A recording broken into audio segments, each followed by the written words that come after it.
Dans les différentes circonstances que nous propose la vie, en fonction de notre perception d'une situation, nous rationalisons avec notre mental, nous ressentons grâce à notre émotionnel et nous agissons avec notre physique. Penser, sentir et agir sont trois applications que nous utilisons tous avec plus ou moins de fluidité. Mais que se passe-t-il maintenant lorsque deux de ces applications s'additionnent sans l'implication de la troisième ?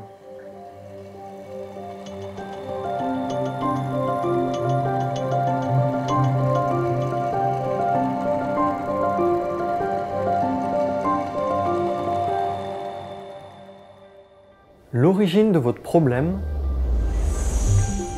peut venir de vos peurs.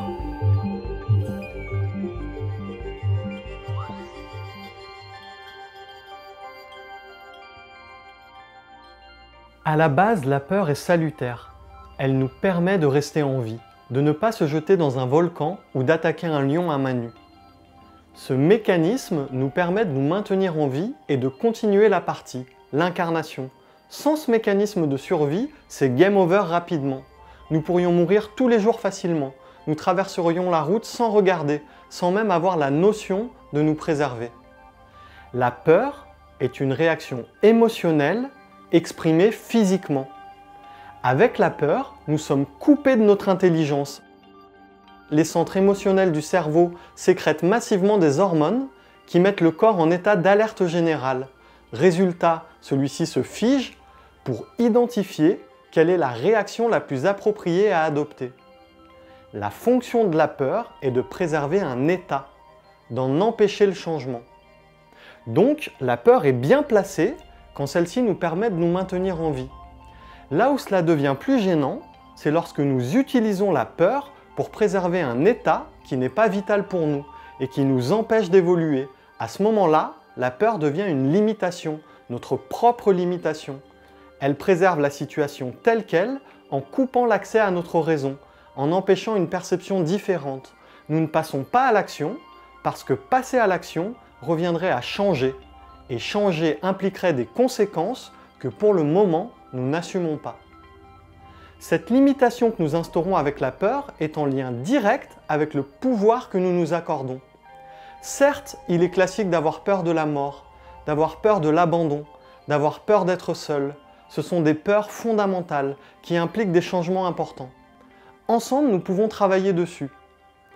Mais prenons par exemple, si je ne gère pas le pouvoir que me procure l'autonomie, je vais placer une limitation entre moi et l'autonomie. Pour cela, je vais mettre une couche de peur qui se manifestera dans ma réalité par la peur de l'abandon. En ayant peur de l'abandon, j'ai besoin de l'autre pour fonctionner. Et je suis sûr ainsi de ne pas devoir faire face à mon indépendance, à ma liberté.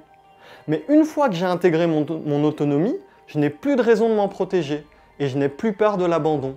Au final, la façon dont je me comporte dans mes relations n'est plus teintée par cette peur et je suis plus libre d'exprimer véritablement qui je suis.